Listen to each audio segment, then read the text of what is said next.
일단은 5문제 먼저 풀어볼 건데, 자, 어제 했던 거 여러 가지 호르몬, 우리 항상성을 조절하는데 가장 기본 물질이 되는 호르몬, 그다음에 신경계 이렇게 2가지가 있었는데, 그 중에서도 이 문제는 호르몬과 내분비세에 대한 얘기입니다.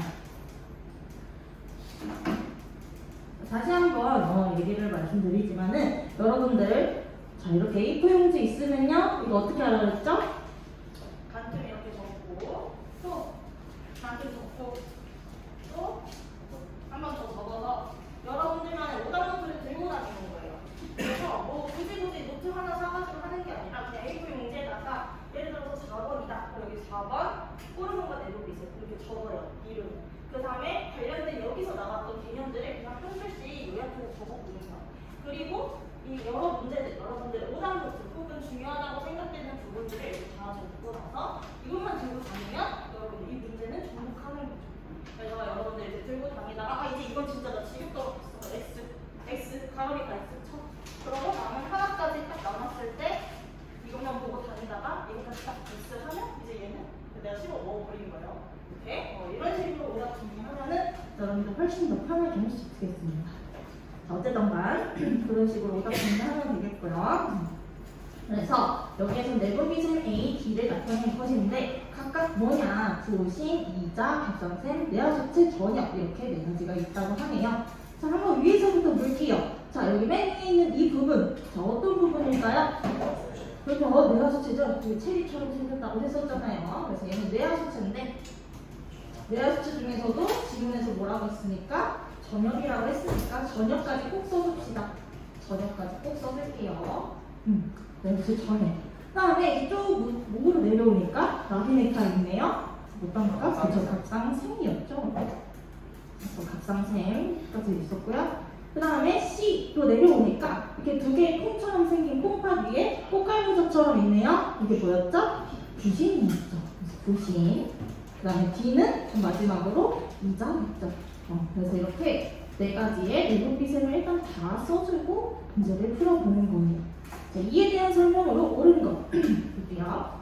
A에서 B에 작용하는 호르몬이 분비된다. 볼게요. 자, A가 뇌하수체 전엽이고 B가 갑상샘인데 어때요? 뇌하수체 전엽에서 뭐가 분비가 될까요? 호르몬. 그쵸? 말 그대로 그 갑상샘 자극 호르몬을 했었죠. 그래서 여기에서 TSH가 분비되기 때문에 얘 자체의 뜻은 갑상샘 자극 호르몬이라고 했죠. 그래서 갑상샘을 작용하는 호르몬이 분비된다가 맞는 질문이 되겠습니다. 자, 이은은요, C에서 티록신이 분비된다. 티록신 어디에서 분비돼요? 그렇죠. 원래 갑상샘인데 C는 뭐예요? 부신이래요. 그러면 C가 아니라 B겠죠. 그 다음에 디귿, D에서 혈당량 조절에 관여하는 호르몬이 분비된다. 자, D는 이자입니다. 자, 이자에서 어떤 호르몬 2가지 대표적인 거, 인슐린이랑 글루카곤 2개 혈당량 조절 가능합니까? 맞죠? 맞습니다. 그래서 정답은 B, 3번이 되겠습니다. 이게 가장 기본적인 내분비계에 대한 그런 문제였다라고 생각하면 될 것 같아요. 다음 문제 넘어갈게요. 다음 문제가 몇 번이었죠? 이거 8번 보도록 하겠습니다. 자, 이 문제는 어떤 거와 관련된 개념일까요? 항상성 중에서도 항이뇨 호르몬과 혈당 상수와 관련된 내용이에요. 자, 여기 부분이 가장 문제 많이 출제돼요. 우리 서술형, 논술형 평가 때도 여기서 많이 나왔죠.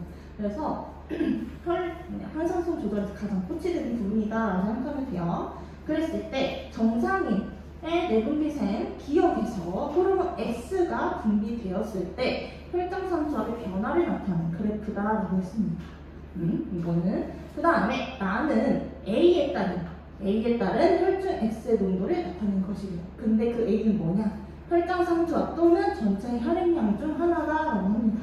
자, 여기 조금 개념들이 나오는데 한번 보도록 할게요. 수업 시간에도 한번 짚어보긴 했었는데 어제 우리가 조금 일찍 끝나서 상투압 부분 개념을 좀 못했죠. 자, 다시 한번 조금 보도록 할게요. 자, 우리 몸의 농도가 높아지면은 항이뇨 호르몬이 분비가 된다고 했는데 이것들의 역할이 뭐였는지 한번 볼게요. 자, 일단은 혈청 삼투압. 우리 삼투압 어떻게 보라고 했죠, 선생님이? 그쵸. 이꼴 농도라고 생각하라 했죠. 이꼴 농도라고 했을 때 우리 누가 라면을 먹었어. 몸에 짠 거, 염분이 있는 걸 먹었단 말이야. 그럼 혈청 삼투압이 어떻게 될까요? 그쵸, 증가하겠죠. 자, 그럼 증가하면은 우리 몸을 다시 농도를 낮춰줘야 될 거 아니야. 그러면은 ADH의 역할이 뭐였어요? 콩팥에서 수분을 다시 가져오는 거였잖아. 그러면은 ADH의 분비량은 어떻게 되겠어요?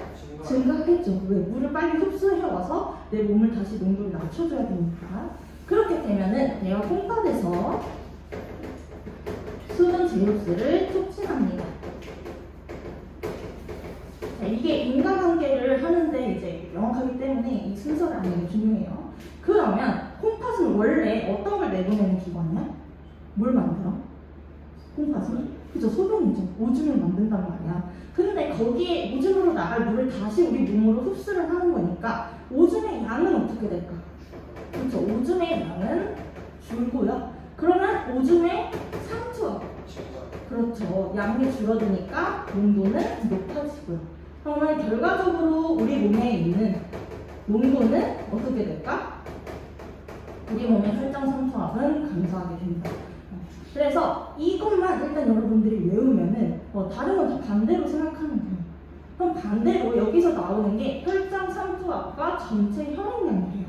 자, 그러면 전체 혈액량. 자, 혈액량이 많아진다라는 뜻은 결국 어떤 뜻일까? 그쵸. 우리 몸에 액체가 많아진 거야. 많아지니까 농도는 상대적으로 낮아졌다라는 거겠죠. 그렇기 때문에 수분의 필요가 있을까 없을까? 없죠. 이미 너무 충분하단 말이야. 그럼 ADH 분비량은 어떻게 될까요? 감소하죠. 그래서 이 두 가지만 여러분들이 잘 파악을 하고 있으면 문제에 아무거나 다 적용해도 다 풀 수가 있다라는 것입니다. 자, 그랬을 때 한번 보도록 할게요. 자, 기억에서 호르몬 X가 나왔는데 그게 콩팥에서 작용을 해서 혈장 삼투압을 감소시켰대요. 자, 그럼 이 호르몬의 이름은 무엇일까요? 그렇죠, ADH겠죠. 그래서 기억이 아니죠. 호르몬의 이름이 ADH인 거고, 호르몬의 이름이 ADH인 거고, 그러면은 이 ADH를 분비하는 내분비생 어딜까요? 그렇죠, 우리 그렇죠, 인용해서 후 이렇게 했었죠. 그래서 얘는 내가 숙제 후약이다 라는 것을 알 수가 있습니다. 자, 그랬을 때, 자, 요거는요, A는요, 이 둘 중 하나래요. 근데 A가 증가할수록 혈중 X, 즉 ADH의 농도는 어떻게 돼요? 같이 증가해요. 자, 혈장 삼투압이 증가할수록 ADH는 증가하고요. 전체 혈액량이 증가하면 ADH는 반대로 감소해요. 그러면은 A는 뭐라는 걸 알 수가 있어요? 그렇죠. 얘는 혈장 삼투압이다라는 것을 알 수가 있습니다. 그래서 삼투압에서 나오는 개념들은 다 이 개념밖에 없기 때문에 이건 여러분들 노트 필기를 해 놓으세요. 그래서 이거 두 개의 개념만 여러분 잘 알고 있으면 되겠습니다. 자, 그러면 이제 각각 A랑 기억을 쳤기 때문에 문제를 풀어볼게요. 기억은 뇌하수체 전엽이다. 전엽인가요? 아니죠. 전엽에서 어떤 것들이 나온다고 했죠? 주로 자극하는 호르몬 나온다 했죠. 그래서 얘는 X고요. A는 전체 혈액량입니까?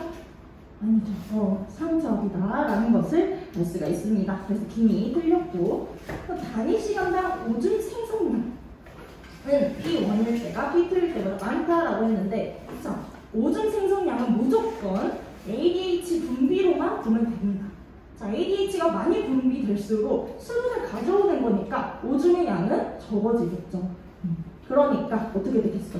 이때가 더 ADH 분비가 높죠. 그렇죠? 그러면 이때 가져오는 물이 더 많을 거 아니야. 그러면 오줌의 양은 언제가 더 적겠어요? P2일 때가 더 적겠지. 그렇기 때문에 P1일 때 P2보다 많다가 맞겠다라는 것입니다. 그죠? 그래서 정답은 3번이 되겠습니다. 혹시 모르니까 한번 정답 체크를 해보도록 할게요. 맞습니다. 그러면 9번. 9번은 체형 조절과 관련된 내용입니다. 자, 체온은요, 두 가지로 조절이 된다 그랬어. 우리 겨울철 생각했을 때 했었죠. 계속 말하죠. 그래서 두 가지. 이제 여기서는 땀 분비량과 열 발생량 이 두 가지로 말하는데 보통은 열을 생성하는 것과 열을 내보내는 것 이 두 가지 메커니즘에 의해서 조절된다라고 했습니다. 자, 그랬을 때 정상인이 체온보다 높은 온도의 물에 들어간 거, 온천 들어간 거예요. 스파, 뭐 캐리비안 스파 들어간 거. 하나는 낮은 온도의 물, 목욕탕에 냉탕이 있죠. 거기에 들어갔다라고 생각한 거예요. 자, 그러면 체온보다 높은 온도의 물에 들어갔을 때 나는 어떤 자극을 받았다라고 할 수 있어요? 그렇죠, 고온 자극. 이때는 고온 자극을 받았다라고 할 수 있습니다. 고온 자극. 그러면 낮은 온도의 물에서는 저온 자극이겠지. 이렇게 일단 써주고 시작하는 거예요. 자, 그랬을 때 어쨌든 시상하부가 감지를 합니다. 이 체온의 조절이 어쨌든 갑자기 고온이 자극이 환경 변화가 들어왔어 라는 걸 느낀다면, 자, 이거 볼게요. 각각 이렇게 A와 B에 대한 그래프가 있는데 이것들이 무엇이냐? 바로 땀 분비량이나 열 발생량 중 하나다라고 했습니다. 자, 고온 자극일 때는 땀 분비량 어떻게 될까요? 증가하죠. 왜? 그죠? 열을 계속 이제 발출해야 되니까. 그래서 얘는 볼게요. A는 증가하고요. B는 감소하는 경향을 보이네요. 그럼 뭘 알 수 있을까요? 이 A가 땀 분비량이라는 것을 알 수가 있겠죠. 그래서 A는 땀 분비량 그냥 바로 이렇게 알 수가 있습니다. 그럼 반대로 저온 자극일 때 증가하는 거. 그죠? B죠. 자, 그러면 저온 자극일 때 증가하는 거 이 둘 중에 뭐겠어요? 그렇죠. 열을 생성해내야 되니까. 그래서 B는 열 발생량이 되겠습니다. 열 발생량. 그래서 우리가 A랑 B가 각각 뭔지 알아봤네요.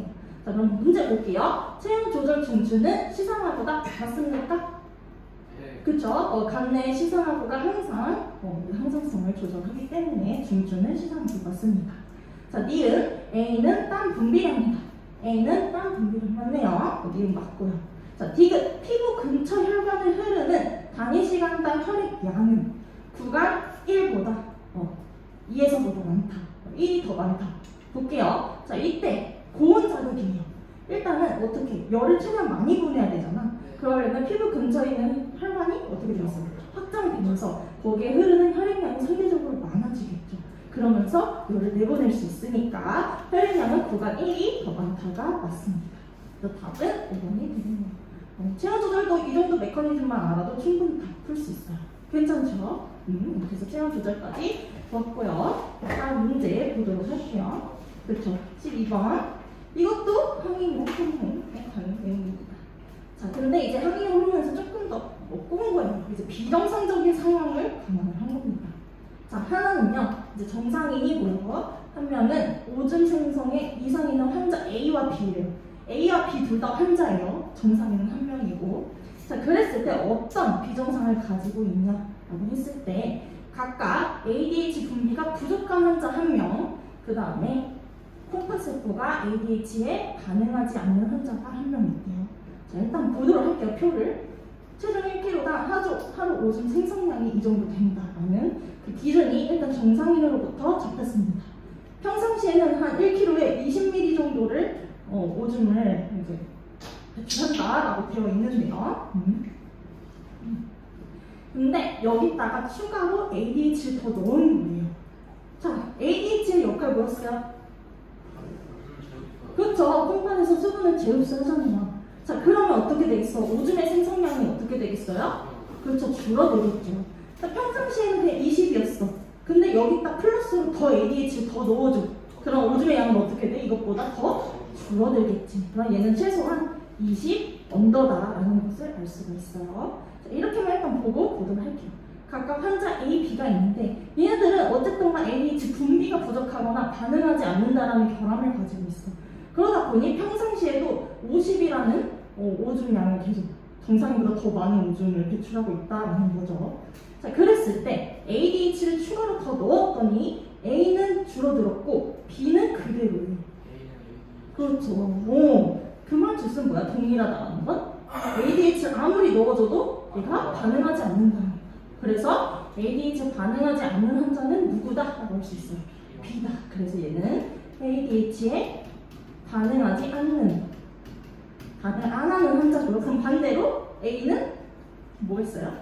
그냥 just ADH 분비가 그냥 적은, 부족한 환자다 맞은 것을 알 수가 있습니다. 부족. 다음 문제 한번 해볼게요. 문제 한번. 자, 뇌하수체 후엽에서 ADH 분비 맞습니까? 네. 맞죠. 항이용 호르몬 항. 그래서 기억은 맞고요. 기억은 20보다 크다 맞습니까? 아니죠. 어쨌건간 더 줄어들 것이다. 자, A는 ADH가 부족한 환자입니까? 맞아요. 맞죠. 그래서 정답은 D인 3번이 되겠네요.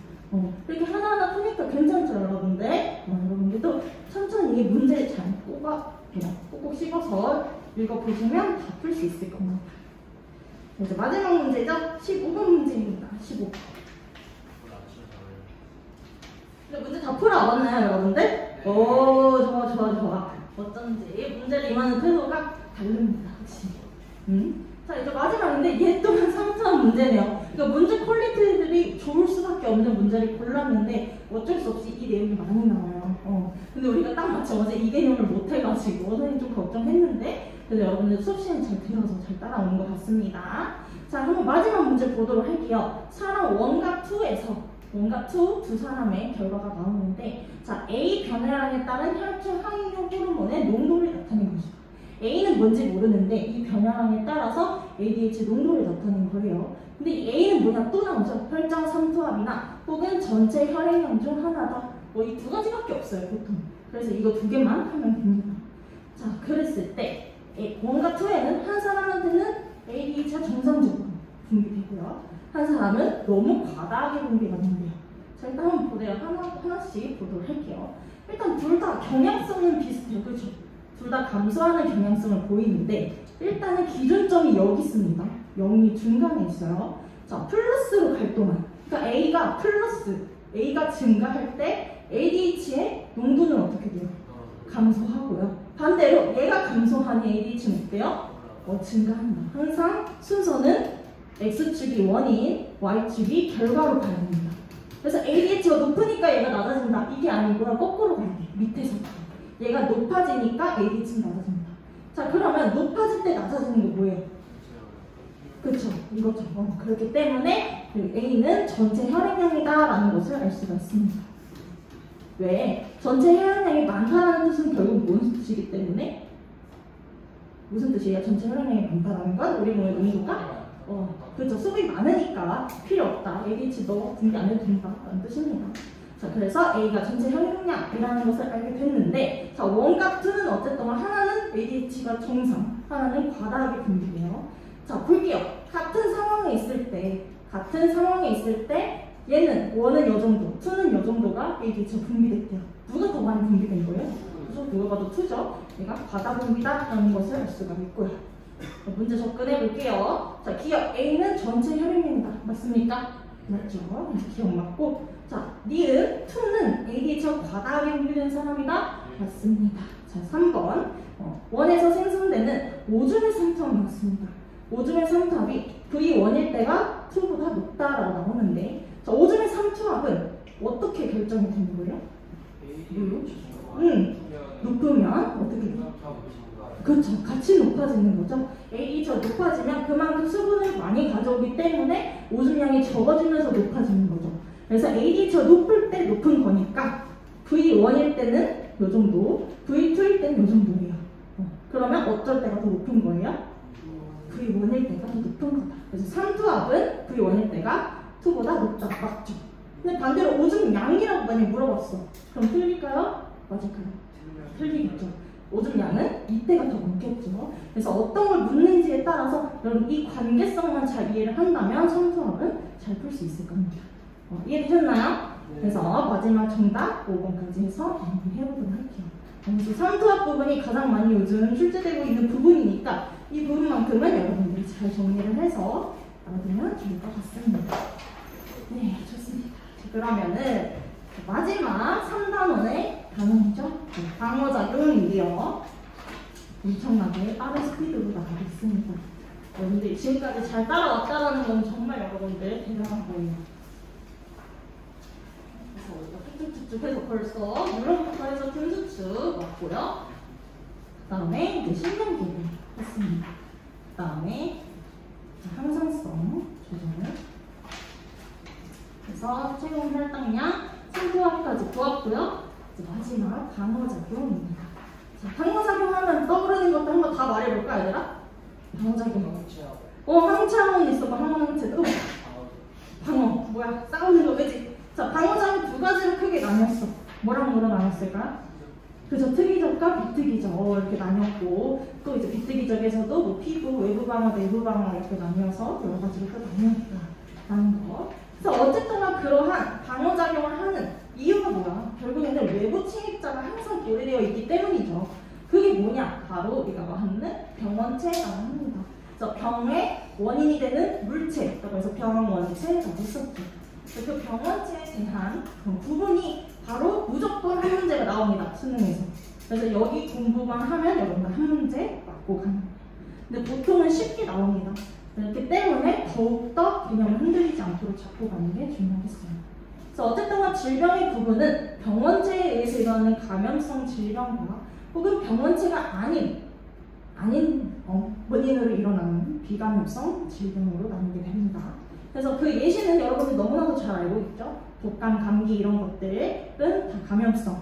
반대로 뭐가 있을까? 비감염성 질병에? 비감염성.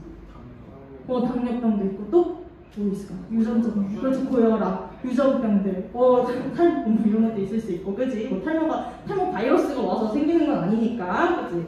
그래서 어쨌든가 이렇게 질병을 구분할 수 있다는 것입니다. 자, 그러면 병원체의 종류는 크게 우리가 네 가지로 볼 수가 있는데, 자, 일단은 크게 세균, 바이러스, 원생생물, 균류라고 볼 수 있습니다. 근데 모든 세균이 병원체냐? 그건 또 아닙니다. 모든 세균이 아니라 그중 일부가 독소를 가지고 있기 때문에 병원체가 될 수 있다라는 거고, 그거에 대한 특징들을 나열해뒀다라고 생각하면 돼요. 자, 첫 번째 세균인데요. 얘네들은 어쨌든 단세포 원의 생물이다. 자, 단세포 뜻이 뭐예요? 세포 하나로 그냥 이루어져 있다는 거. 정말 간단한 구조죠. 근데 원핵이에요. 원핵은 뭐죠? 핵막이. 그렇죠. 핵막이 없는 거예요. 근데 뭐는 있어? DNA 맞아. 세포막이 있습니다. 세포막은 있대. DNA나 이런 게 핵막으로 감싸져 있지 않고 그냥 풀어져 있는 거예요. 세포지. 그래서 이러한 형태로 되어 있는 걸 원핵 생물이다 한다. 우리 동물은 진핵이죠. 진핵은 뭘 가지고 있어요? 그렇죠. 핵막을 가지고 있는데 이 핵막 안에 DNA가 있는 거예요. 그래서 이 여부에 따라서 원핵, 진핵으로 나뉘는데 그 중에서 얘는 원핵이다. 근데 얘네들은요 분열법으로 자라게 된다라고 하는데 분열법은 뭘까? 그냥 뚝 하면 또 2개 되고 뚝 하면 또 4개 되고 뚝 하면 16개 되고 이렇게 계속해서 똑같이 나눠지는 거죠. 이행승으로. 그래서 모양에 따라서 이제 여러 가지로 나뉘기도 하고요. 그래서 어쨌든 간 독소를 분비해서 질병을 일으키기도 한다라는 것입니다. 그래서 이게 바로 중요하죠. 각각의 예시. 자, 일단 세균 들어가면 무조건 세균이겠지, 당연히. 그래서 세균이 일단 힌트겠고요. 이제 결핵도 어쨌든 결핵균이라는 세균 때문에 일어나는 것이다. 자, 두 번째 바이러스는요. 어쨌든 이제 세균이랑 우리가 좀 혼동할 수 있지만 세균보다도 훨씬 더 작습니다. 그렇기 때문에 얘는 더 다르게 치료를 해야 되는데 여기서 하나 빼놓았죠. 자, 얘는 꼭 항생제 체크. 세균은 무조건 항생제로 치료를 하고요. 자, 바이러스는 반대로 항바이러스제라는 것을 이용해서 합니다. 선생님이 이제 목감기원에 걸려가지고 병원에 이제 갔는데 약을 항생제로 처방 받았어요. 근데 감기는 뭐예요? 바이러스죠. 근데 왜 항생제를 받았을까? 그래서 세균 감염이 2차적으로 날 수 있기 때문에 항생제를 주는 거예요. 왜? 바이러스 때 면역력이 약화되어 있기 때문에. 그래서 어쨌든 바이러스는 무조건 얘로 죽이는 게 맞대. 근데 바이러스는 뭐가 자주 생겨요? 그쵸, 변이, 돌연변이들이 많이 생기기 때문에 특정적으로 치료하기가 어려워요. 그렇기 때문에 병원에서 그냥 대중적으로 2차 감염을 막기 위해서 항생제를 주는 거라고 생각하면 돼요. 그래서 어쨌든 간 바이러스도 있는데 얘는 질병, 감기, 홍역, 소아마비, 에이즈 이런 것들이 있습니다. 이건 그냥 어쩔 수 없이 풍으로 암기를 해줘야 돼요. 그래서 뭐 예를 들어서 감기와 홍역 이렇게 나온다. 그러면은 병원지는 바이러스다 이렇게 바로 알 수 있어야 됩니다. 그래서 이렇게 대분적으로 있고요. 원생생물은요 우리와 같이 진핵생물이에요. 진핵생물. 근데 이제 핵을 가지고 있는 작은 진핵생물로 분류가 됩니다. 근데 얘네들이 전체 다 병원체냐? 그거는 아니고요. 얘들 중 일부가 외계곤충을 통해서 몸 안으로 들어옵니다. 그래서 얘는 중요한 건 그냥 말라리아 정도. 그 다음에 말라리아는 어떤 매개곤충으로 들어와요? 모기. 그 다음에 수면병은? 혹시 기억나나요? 수업 시간에 말하긴 했습니다. 수면병. 모기 비슷해요. 모기 비슷하네 또 누가요 요즘에? 맞아요. 파리. 얘는 파리로 되는 거고 얘는 모기로 얘기해서 들어오는 것입니다.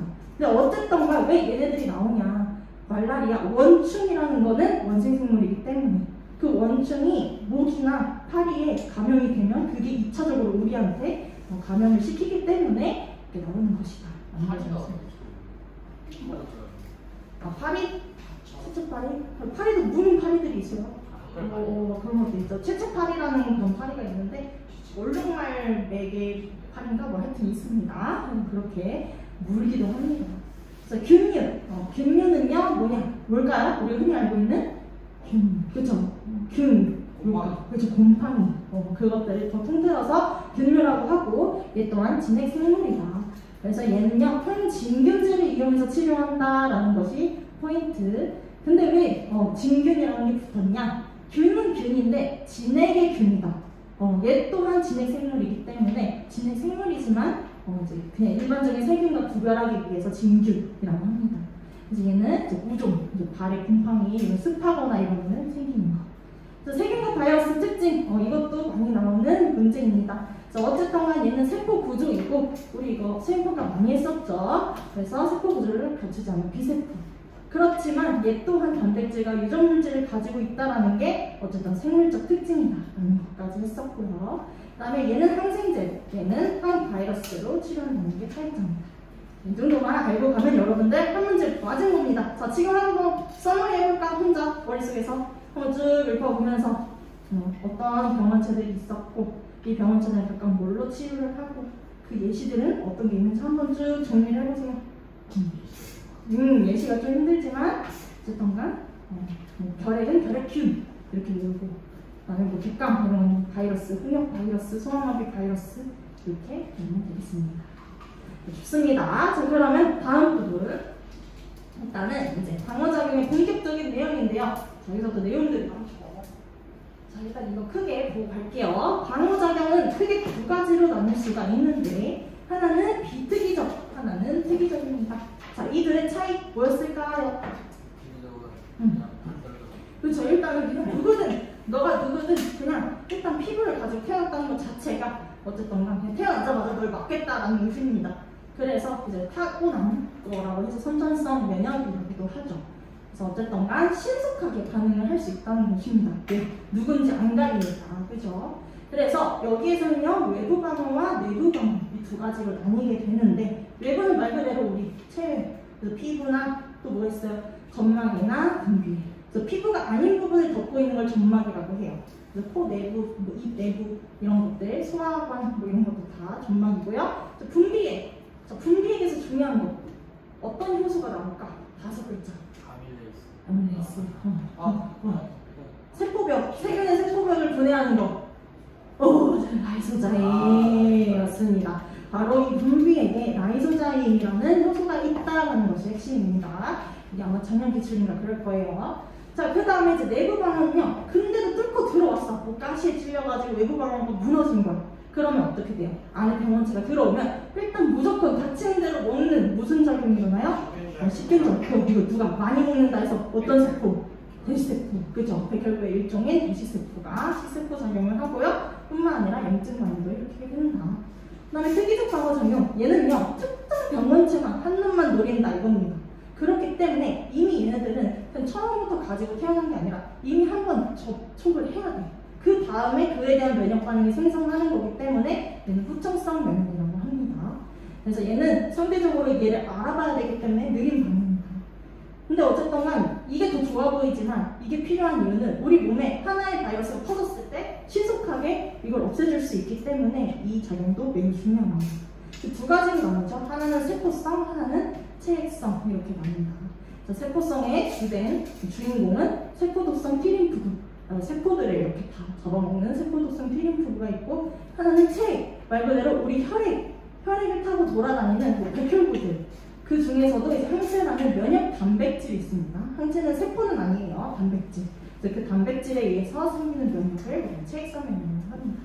일단 그렇게 잡고 간단하게 그림을 그리도록 할게요.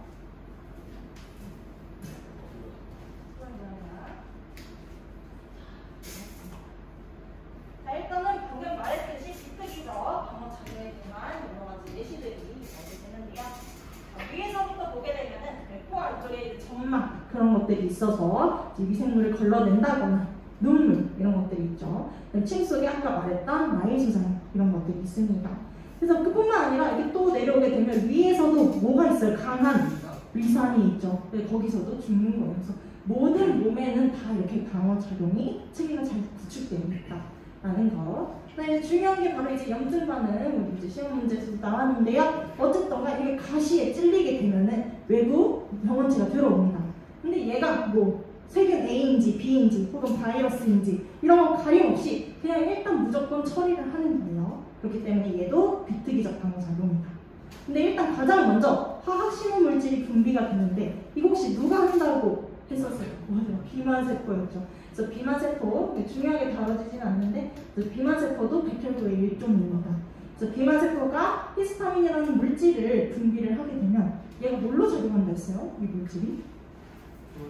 비용하는 약간 저 유도물질, SOS 하는 그런 신호물질로 작용을 하는 거예요. 그러면 이 신호를 듣고 모세혈관이 이렇게 팽창을 하게 됩니다. 그렇죠? 팽창을 하면 여기서 이렇게 한 줄로만 흐르고 있던 이 적혈구와 백혈구들이 어떻게 되겠어? 막 마구잡이로 많이 오겠죠. 근데 그러면서 피부 여기 그냥 혈관벽도 헐거워집니다. 그러면서 백혈구가 더 쉽게 나올 수 있는 환경이 되는 거예요. 이제 그러면서 이제 여기도 액체가 많아지니까 부어오르고요. 이제 그러면서 여기 안에 있던 백혈구들이 열심히 나와서 치웁니다. 그래서 식세포 전염이 일어나면서 이렇게 여러 가지 물질의 그런 전사물 그래서 고름이 생긴다라고까지 했었습니다. 여기까지가 이제 비특이적 작용이고요. 이제 특이적 작용은 누구냐? 바로 이제 백혈구의 일종이 림프구. 좀 내용들이 많아서 여기가 조금 힘들죠. 그래서 림프구가 있는데요. 대표적으로 두 가지 림프구가 있습니다. 뭐랑 뭐가 있을까? 그렇죠. B림프구. 그 다음에 하나는 T림프구 이렇게 나누게 되는데요. 얘네들의 BT 이 뜻은 뭐냐? 얘네들이 어디에서 성숙되었냐? 이걸 말합니다. 얘네들은요 일단은 골수라는 이게 수가 안쪽 수라는 뜻이에요. 그래서 골 안에 있는 부분인데 거기에서 조혈모세포가 만들어집니다. 말 그대로 피를 만드는 모세포가 만들어지는데 이 그대로 골수에서 그대로 성숙을 하면 골수에 본 메로우 그죠? 본 메로우를 따서 B림프구라는 림프구가 성숙이 되는 거고요. 하나는 혈액을 타고 이동해서 가슴샘이라는 곳으로 이동합니다. 네, 얘는 티록신은 아니고 사이머스라고 해요. 사이머스라고 해서 T림프구라는 이름이 붙여집니다. 그래서 어디에서 성숙되냐에 대한 이름을 따서 B림프구냐 T림프구냐 이렇게 나누는 거예요. 자, 그랬을 때 이제 각각의 역할들이 있죠. 자, 여기서 이제 이거를 표를 이제 여러분들 열심히 공부하라고 선생님이 했었는데 자 일단은 처음부터 볼게요. 일단 병원체가 우리 몸에 들어갔어. 그러면 어떤 방어작용이 먼저 시작돼요? 그렇죠. 그게 뭐예요? 결국에는 비특이적 방어작용이죠. 그래서 일단은 대식세포가 그걸 뭐 치운다고 했어. 진짜 말 그대로 세포를 이게 병원체를 이렇게 함입해가지고 그걸 먹습니다. 그러다가 여기 나 얘 먹었다 이렇게 하고 제시를 해. 이 과정을 항원 제시 과정이라고 한다 했지. 그래서 이 항원을 보고 그럼 얘 관련된 걸로 다 만들어야겠다 해가지고 바로 이 T림프구 중 일종인 보조 T림프구가 알립니다.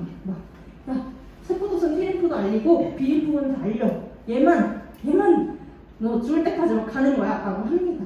이제 그렇게 하면은 이거에 맞는 세포도선 T림프구들을 막 생성을 시켜요. 이제 그 다음에 이제 어떻게 돼요? 우리 몸에 바로 이 병원체 A에 이미 감염되어 있는 힘든 그런 세포들을 바로 이 세포도선 T림프구가 다 파괴시켜버리는 거죠. 그래서 이거를 세포성 면역, 세포가 세포를 파괴하는 거죠. 세포성 면역이라고 하고요. 반대로 B림프구로 얘네들이 자극을 받으면 얘는 분할을 합니다. 분할하는 것도 어쨌든 이게 능력이 또 이렇게 세부적으로 나뉜다라는 건데 하나는 형질세포, 하나는 기억세포로 나뉩니다. 형기 이렇게 꼭 외워야 돼요. 근데 어쨌든 형질세포에서 바로 이 만들어지는 면역 단백질이 항체입니다. 그래서 이 항체가 어떤 역할을 한다고 했을까 혹시? 그래서 달라붙어서 그런 병원체들 움직이지 못하게 수강 역할을 하는 거라고 했어요. 그래서 실제로 병원체 크기는 요만한데 항체는 요만할 수가 있어요. 근데 얘네들이 여러 개 붙으면서 얘네들을 이렇게 응집하게 할 수가 있겠죠. 못 움직이게. 그래서 그런 역할을 하는 게 항체다. 그래서 그 항원에 특이적으로 붙는다. 그래서 항원 항체 반응이라고 했습니다. 근데 보면은 이 그림도 얘들아 잘 아는 게 중요하다. 형질세포와 기억세포 다르게 생겼죠. 특히 이 형질세포 이거 이렇게 있는 이 뭐냐 뼈 같은 이런 게 있는데 이게 뭔지 아세요? 뭘까? 맞아 골지체. 나온 거 같아. 맞아요 골지체 들어봤죠? 자 근데 왜 이게 더 얘는 발달해서 그려놨을까? 여기서 뭐가 자꾸 만들어져? 그렇죠. 항체라는 단백질을 만들어야 되잖아. 단백질을 만들어내는 세포 성기관이 골지체 그 부분입니다. 그래서 더 발달되었다라는 걸 나타내기 위해서 그림을 이렇게 나타낸 거예요. 그래서 이것도 한 힌트가 될 수 있으니 꼭 잘 알아둬라라는 것입니다. 그래서 어쨌든 간 얘는 항체로 일어나는 반응이기 때문에 체액성 면역이라고 합니다. 그래서 이렇게 우리가 특이적 면역까지 좋았어요. 정말 많은 내용들 우리가 진짜 몇 주에 걸쳐서 했던 내용들을 거의 20-30분 내에 한 것 같은데 어쨌든 간 그거와 관련된 면역 반응이 바로 1차 면역과 2차 면역입니다. 그래서 얘네들은요 방금 했던 이제 우리 특이적 면역 중에서도 바로 체액성 면역과 관련된 내용이에요. 체액성 면역. 체액성 면역인데 그 중에서도 자, 체액성 면역은 일단 어떤 림프구가 관여하는 거였어? T랑 B 중에 B죠. B림프구죠. B림프구는 뭐랑 뭐로 분화가 된다 했죠? 형질과 기억세포. 그 중에서도 바로 기억세포가 더 중점적으로 되는 게 바로 이 1차 면역과 2차 면역이다 라고 보면 되겠습니다. 자 어쨌든 간 항원 A를 주사를 했을 때 우리 몸에 이제 여러 가지 그런 또 면역 반응들이 일어나겠죠. 그러면서 여러 가지 아까 말했던 그런 절차들을 다 거쳐가지고 이렇게 항체가 만들어지기까지 시간이 걸린다라는 거예요. 그래서 이렇게 여분의 시간들이 좀 걸리죠. 그래서 대략적으로 한 3, 4일 정도 걸리는 것 같아요. 그 특정 항원에 대한 항체가 만들어지는 데까지 시간이. 그래서 이 항원 A에 대한 항체 A가 만들어집니다. 자, 일단 이렇게 해서 한번 만들어졌어요. 그 다음에 한 28일쯤 지나고 나서 항원 A를 한 번 다시 주사를 한 거예요. 그랬을 때 생성되는 항체의 양은 어때요? 확 증가했어요. 심지어 지연되는 시간도 없어요. 왜일까요? 그쵸. 이미 이때 들어왔던 특이적 방어 작용으로 이 항원 A에 대한 기억세포가 만들어져 있기 때문에 그래서 이 기억을 간직하고 있었던 세포가 있었기 때문에 너 그때 걔잖아? 바로 만들어. 이렇게 해버려요. 그래서 항체가 거의 10배 가까이 상승을 합니다.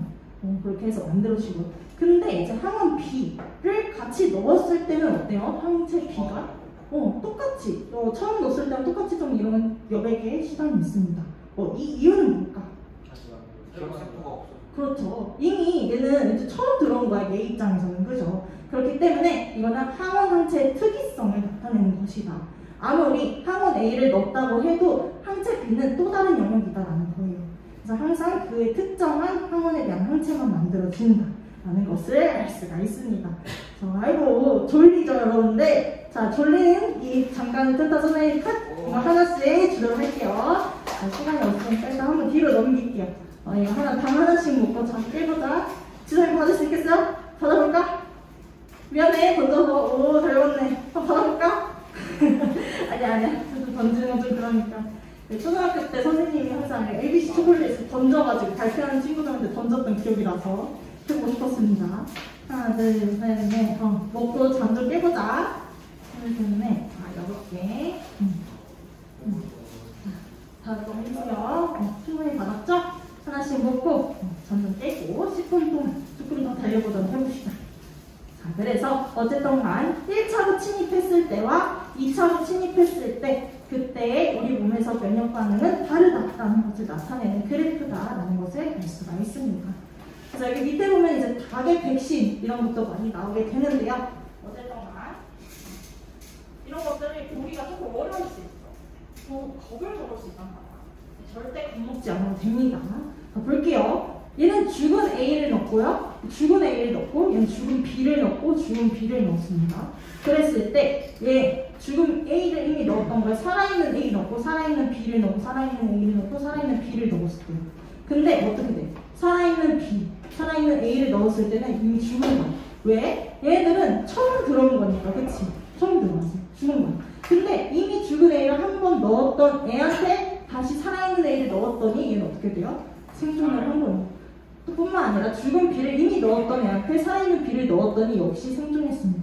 이 뜻은 뭐야, 결국에는? 처음 죽은 B여도 어쨌든 이 B에 대한 항원을 가지고 있었기 때문에 그 항원에 대한 기억세포가 이미 만들어졌다는 거지. 그래서 살아있는 B가 들어와도 아, 나 너 모양 옛날에 배웠어. 기억하고 있어. 그래서 나 너 누군지 알아. 라고 하고 생존할 수가 있는 것입니다. 그래서 이런 식으로 우리가 이런 1차 면역, 2차 면역을 이용한 게 바로 백신이다 라는 것을 알 수가 있어요. 그래서 어쨌든 백신도 약화한 항원을 넣어주는 거죠. 그래서 병원성은 있어요. 그래서 백신을 맞아 우리가 좀 아플 수 있는 게 그 이유입니다. 어쨌든 간에 이런 식으로 볼 수가 있고요. 자, 마지막 부분입니다. 여러분 드디어 혈액형 부분까지 왔는데 왜 갑자기 방어작용하다 혈액형까지 왔냐. 이게 또한 항원과 항체같이 서로 특이적으로 결합하는 그런 물질들이 있기 때문인 거예요. 자, 일단은 우리가 쪼개서 봐야겠죠. 자, 혈액을 이렇게 분리를 합니다. 그러면 두 층으로 분리가 되는데 하나는 뭘까요? 혈장. 그렇죠. 하나는 혈장. 위에가 혈장이에요? 뭘까요? 그렇죠. 위에가 혈장이죠. 그리고 아래가 그렇죠. 혈구. 그래서 여기가 더 빨갛게 여기는 노랗게 됩니다. 자, 혈구에는 뭐가 있어요? 그래서 다 말해볼까? 적혈구 있고 또 백혈구 있고 또 맞아요. 혈소판까지 있습니다. 그래서 보통은 세포들이 있다라고 생각하면 돼요. 자, 근데 바로 이 혈액형을 두 번 짓는 게 바로 이 응집원이라는 건데요. 이 응집원은 뭐냐? 어떻게 보면 항원 같은 건데 적혈구 막 표면에 붙어 있는 그거를 항원. 그래서 그거를 응집원이라고 하는데요. 그렇기 때문에 응집원은 어디에 있는 거예요? 혈구와 혈장 중에? 그쵸? 왜? 적혈구 막 표면에 있으니까 여기에 응집원이 있는 것입니다. 자, 그 다음에 여기서 조금 더 나아가가지고 자, 백혈구. 우리 백혈구 또 뭐 있었어요? 그렇죠. 대시세포 있었고 또 그렇죠. 림프구 있었죠. 림프구에는 또 뭐랑 뭐가 있어요? BT 있죠. 얘네들도 다 세포기 때문에 다 혈구에 있는 거예요. 그래서 우리가 예를 들어서 앞에서도 예를 들어서 혈액을 분리해서 하나는 혈장, 하나는 혈구로 했다. 그래서 면역 반응을 일으켰다라고 말을 할 때 어쨌든 간 이런 세포가 관련된 건 다 혈구에 있다라고 생각을 하면 되고요. 반대로 혈장에는 뭐가 있을까? 그렇죠. 물 있고 또 그렇죠. 영양분, 포도당, 아미노산, 뭐 단백질 뭐 이런 거 있겠죠. 그렇기 때문에 이 단백질인 항체, 그렇죠. 항체는 단백질이죠. 그래서 항체는 혈장에 있다라고 생각하면 돼요. 오케이? 그래서 헷갈리시면 안 됩니다. 그래서 세포는 무조건 혈구, 그 나머지 액체 혹은 단백질, 포도당 이런 것들은 다 혈장에 있다. 그래서 혈장을 분리해서 넣었다라고 하면 그 안에 세포는 없고 단백질만 있다라는 것을 문제에서 파악하면 되겠습니다. 그래서 어쨌든 이렇게 분리가 되는 건데 여기에서 이 적혈구가 표면에 있는 응집원의 종류에 따라서 혈액형이 구별이 되는 것입니다. 근데 여기에 붙는 결합하는 항체 같은 성질이 있는데 이게 바로 응집소라고 합니다. 그렇기 때문에 여기 안에 응집소도 같이 있다라고 생각하면 돼요. 그래서 혈장을 분리하면 그 안에 응집소가 있다. 단 응집원은 없다라고 생각하면 돼요. 자, 그랬을 때 얘도 똑같이 응집을 합니다. 응집원 A에 응집하는 게 뭘까요? 그쵸. 그래서 우리 사람은요 원래는 알파 베타라는 응집소를 모두 다 가지고 태어났어 원래. 근데 어때? 응집원 A를 가지고 있는 애가 얘랑 결합해버리니까 A형인 사람은 A를 못 가지게 된 거예요. 그럼 반대로 B형은 베타를 못 가지게 되겠죠. 근데 얘는 뭐예요? A, B 둘 다 가지니까 둘 다 가질 수가 없게 된 거예요. 근데 O형은 어때요? 응집원이 둘 다 없어서 둘 다 가질 수 있게 된 거예요. 그래서 이런 식의 조합으로 우리가 A-B식 혈액형을 결정할 수 있게 됐다는 것입니다. 그래서 그 A-B식의 혈액형을 판정을 하는데 자, 일단 한 A 혈청이에요. 혈청. 자, 혈청은 뭐였어요? 아까 혈장이랑 같은 개념이라고 생각하면 돼요. 혈청. 완전 같진 않지만 얘는 이제 굳지 않는 거예요. 얘는 굳는 거예요. 근데 어쨌든 간 혈청. 그러면은 뭐가 없는 거예요? 여기는? 응집원이랑 응집소 중에? 원이 없는 거죠. 그렇게 되면 응집소만 가지고 있는데 이제 그 중에서도 항 A에 결합하는 응집소니까 알파겠죠. 그래서 응집소 알파를 함유하고 있다. 반대로 항 B는 응집소 베타를 함유하고 있다. 자, 그랬을 때 A형 혈액에다가 이 항에 있는 혈청을 떨어뜨렸더니 응집소 알파랑 당연히 어떻게 하겠어요? 반응을 하겠죠. 그래서 얘는 응집을 하고요. 그렇지만 얘한테는 안 하겠죠. 반대로 얘도 여기는 안 하고 얘는 하겠죠. 얘는 둘 다 가지고 있으니까 응집소 알파랑 베타 둘 다 응집을 하고요. 얘는 둘 다 안 가지고 있으니까 둘 다 안 합니다. 그래서 이렇게 응집되는 결과로도 우리가 각각 어떠한 혈액형을 가지고 있는지를 알 수가 있다는 것입니다. 그래서 마지막으로 이제 RH에는 수능이 잘 나오진 않아요. 근데 어쨌든 간 우리가 이제 상식적으로 많이 사용하고 있기 때문에 여기까지는 알아두는 게 좋은 게 얘는 그냥 응집원이 있냐 없냐로만 구분을 합니다. 그래서 얘는 응집원이 두 종류가 있기 때문에 두 종류에 대한 조합이 네 가지가 나오잖아요. 그래서 네 개인 거고요. 얘는 그냥 하나만 있기 때문에 있다 없다의 두 가지로만 나눌 수가 있는 거예요. 그래서 있으면 당연히 플러스 0, 없으면 마이너스 0으로 아니고 당연히 이 응집원 RH에 대해서 응집소를 가지고 있냐 없냐를 또 이렇게 나눌 수가 있겠죠. 당연히 얘는 응집원을 가지고 있기 때문에 응집소 가지면 될까요? 안 될까요? 안 되겠죠? 응집해버리니까 얘는 없고요. 얘는요 처음에는 없지만 나중에 한 번 노출이 되면 그 기호는 생성될 수 있다 라는 가능성이 있습니다. 그래서 어쨌든 얘도 혈액형 판정을 RH 응집소를 이렇게 떨어뜨리면 당연히 응집원을 가지고 있는 RH 플러스 0에서는 응집을 할 것이고 안 가지고 있는 응집을 안 하겠죠. 그래서 이 경우로 우리는 두 가지 혈액형에 대해서 판정을 해볼 수 있다라는 얘기입니다. 자, 이 원리가 뭐랑 비슷하다고요? 항원항체 반응처럼 특이적으로 결합한 그러한 특성 때문에 우리가 혈액형에서도 항원항체 반응을 볼 수가 있다는 것입니다. 그래서 마지막 페이지인데요. 어쨌든 면역 관련 질환입니다. 저 세 가지 있는데 또 과민하게 반응한다라고 해서 알레르기. 그래서 꽃가루는 누구한테는 아무런 영향을 미치지 않지만 누구한테는 과민하게 미칠 수 있어요. 그래서 꽃가루 알레르기 이런 것들 많이 들어봤을 겁니다. 뿐만 아니라 자가면역 질환. 자, 우리가 면역을 하는 이유는 뭐예요? 외부의 물질을 방어하는 건데 외부의 물질뿐만 아니라 내 물질도 반응을 해버립니다. 그래서 내 세포도 공격해버리는 거예요. 이게 바로 자가면역 질환입니다. 그래서 대표적인 게 이뮤노티슨 관절염 이런 게 있고요. 면역 결핍은요, 면역을 담당하는 이제 보조 T 림프구 이러한 세포들을 공격하는 그러한 HIV 여러분 들어봤어요? 그렇죠. 에이즈의 원인이 되는 바이러스인데 얘가 보조 T 림프구를 공격하는 바이러스예요. 보조 T 림프구 역할 얼마나 막강한데, 그치? 다 이제 매개 해주는 거잖아. 근데 걔를 공격하니 당연히 면역력이 어떻게 돼? 낮아질 수밖에 없는 거죠. 그래서 에이즈에 걸리면은 면역이 결핍되는 질환이다 라는 것까지 하고요. 이번에 여러분 쭉 읽어보면 이해가 되실 겁니다. 이제 여기 혈청은 항체만 있는 것이다 라는 것만 기억을 해주면 돼요. 여기 관련된 번호도 오늘 해줄 거니까 잊지 말고 오늘 한번 풀어보세요. 알겠죠? 네. 이제 풀어보고 다음 주부터 우리 드디어 유전 단원 나가보도록 하겠습니다. 네, 이번 주 한 주 너무 고생 많았습니다, 여러분. 박수.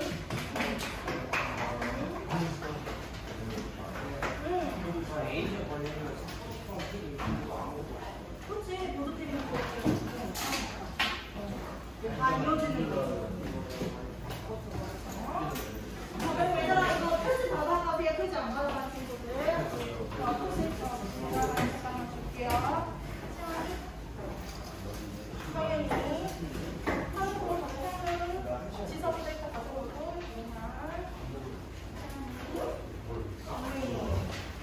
또 하나씩 더 있어요. 지키고 있어. 이론에다가 꽂으면 되고요. 그다음에 문구에다가 꽂으면 됩니다. 민준이 삭제 부탁. 이건 이제 문구에다가 꽂으면 돼요. 그다음에 현우, 그다음에 정민선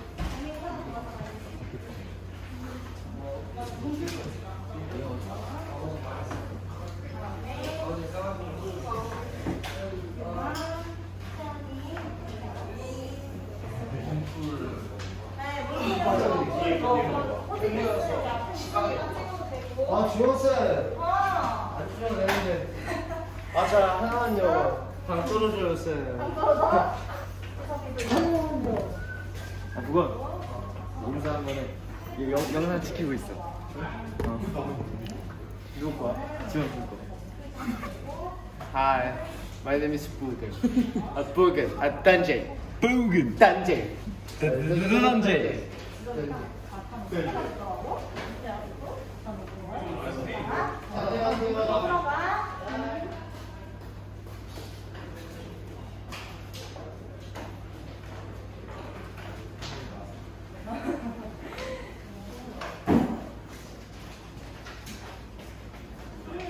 도전?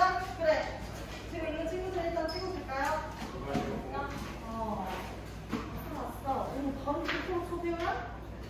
대단한데? 아니야, 우리가 해보라는 문제만 하는 거거든. 한번 채점해봐. 알았어. 수업 시간 해본 건 아니지? 수업 시간 해본 건 아니지? 나 문제 풀었던 거 부담 드릴게요. 생각해보고 싶은 거 아니야? 먼저 풀까요? 그런 거 같은데. 밀고 왔어? 깨끗하게 불러줘. 불러볼까? 알겠어요. 다음부터 더 알려줄게. 아, 여기 풀어왔어? 오.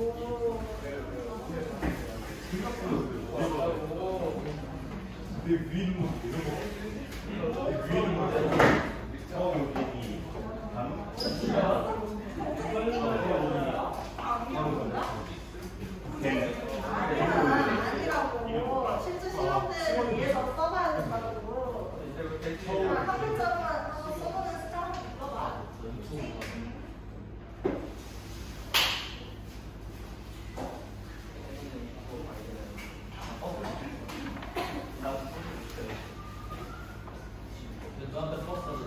너 물리 안 타? 물리 안 타네. 물리 안 하거든?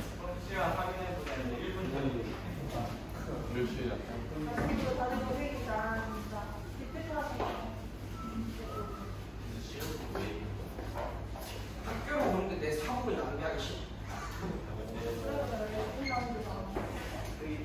어차피 갔다 오면 땀나서 옷 갈아입어야 되는 거 별로야. 내 핸드폰 챙기고. 그래, 고마워. 얘네 도전에 갔어? 녹화 중이야.